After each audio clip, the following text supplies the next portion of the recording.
Now that the Pandavas have settled down in the Kamyaka forest, one day Krishna along with Satyabhama come to visit them. Krishna has all the updates about what is happening in Dwaraka. The five children of Draupadi and Abhimanyu have settled down in Dwaraka along with Subhadra. Krishna updates how their education is going on, how they are learning well with each other, and how he himself is taking time to teach them the art of warfare and diplomacy. While this conversation is happening, an ancient sage called Markandeya arrives in the forest. This sage is known to be the oldest human alive in that he has been through multiple yugas, which adds up to literally millions and millions of years. And this sage knows the story of everything, and he loves telling these stories to the point that when Markandeya is around, everybody just settles down for some incredible stories. So, as the conversation picks up, everybody leaves it to Markandeya that he should tell some stories. He ends up telling a lot of stories. Today, we are going to cover two of them in some detail and mention about 6 or 8 more. Markandeya tells the story of Vaivasvata Manu. Vaivasvata means the son of Vivasvata, which is the sun god, Surya. He is known to be a great king. One day, when he is taking a dip in the river Ganga, a small fish comes into his palms. The fish talks to King Manu and says, "I'm so small, I'm worried the big fish will eat me. Will you protect me, O king?" Taking pity upon the fish, Manu takes the fish and leaves him in a pot of water. He takes really good care of it, and after many months, the fish grows up almost the full size of the pot itself and now requests Manu that he should be put somewhere else. Manu then picks up the fish and moves him into a pond.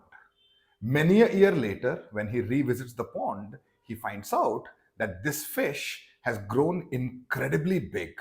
The pond itself is 2 yojanas by 2 yojanas wide, and yet this fish seems to have filled up the entire pond. It now requests Manu to relocate him once again. In time, Manu is able to relocate the fish to Ganga. Many years later, when he is visiting Ganga again, he sees that the fish is so big that even the river Ganga is falling short for him.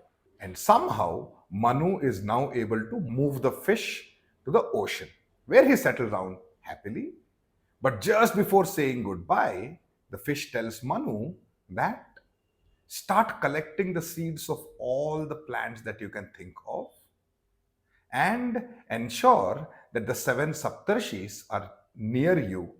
One day, a huge flood is going to come and it will destroy everything.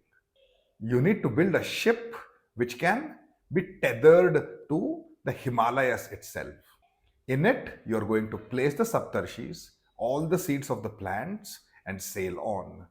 And one day, when the flood has settled down, you will come back to earth and you will start rebuilding the civilization yourself. Sure enough, the flood comes, everyone dies, and Manu is able to save the 7 Saptarshis along with the seeds of plants that he wanted. He is able to tie down the ship to the peak of Himalayas, and from that point onwards, that peak is known as Naubandhana, or a place where a Nau, which is a ship, is Bandhana, which is tied. Once the flood settles down and Manu comes back, he starts anew the world of humans once more. And therefore, from that day onwards, all the descendants of Manu are known as Manushya or Manuja or Manava. And with that, Markandeya ends the story of the fish and the great floods. And when asked how long he has lived and what all he has seen, Markandeya takes the opportunity to talk about how the earth and the universe is built into a circular formation of eras or yugas. He tells that there are 4 yugas. The first one is called Satya Yuga or Sat Yuga or Krita Yuga. The second is called Treta Yuga. the third is called Dwapara Yuga, and the fourth one is called Kali Yuga. He describes how dharma takes form in different eras and how in every era 1/4 of dharma keeps reducing. So if Satya Yuga or Krita Yuga had the full dharma, the second one, Treta, has 3/4 of it, Dwapara has about half, and Kali Yuga has 1/4 and tending towards zero. The yuga that we happen to be in, according to Markandeya's description, in the current day is the Kali Yuga.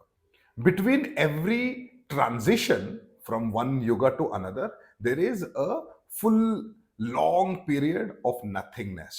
And that transition is known as a Sandhya, or the meeting, or the Sandhi. Well, the Pandavas have a lot of time at their hands, and Markandeya tells even more stories. He tells the stories of, he describes in detail the wide variety of fires that are there. There are about 1,000 different names for fires itself. He then tells the story of Indradyumna, and then Vamadeva, and Dhundhumara, and Koushika, and Angiras. And then he goes on to tell the story of Skanda, or the one who's more popularly known as Devasena or Kartikeya or Kumaraswamy, the son, the first son of Shiva. The story of the birth of Skanda is very interesting in that he is considered simultaneously the son of Shiva, Kamadeva, fire, Ganga, and 6 women. This Skanda goes on to become the commander of Indra's army and is able to defeat the Danavas who've been attacking Indraloka. Kartikeya's story and all the accompanying ganas that are there with him is enough to fill a 6-hour long video. Suffice to say that Kartikeya is the single most important and powerful fighter that is described in Mahabharata. Someday, if we have the time, we will go through the list of all kinds of ganas that are there with Kartikeya. But that would be a long story for another day.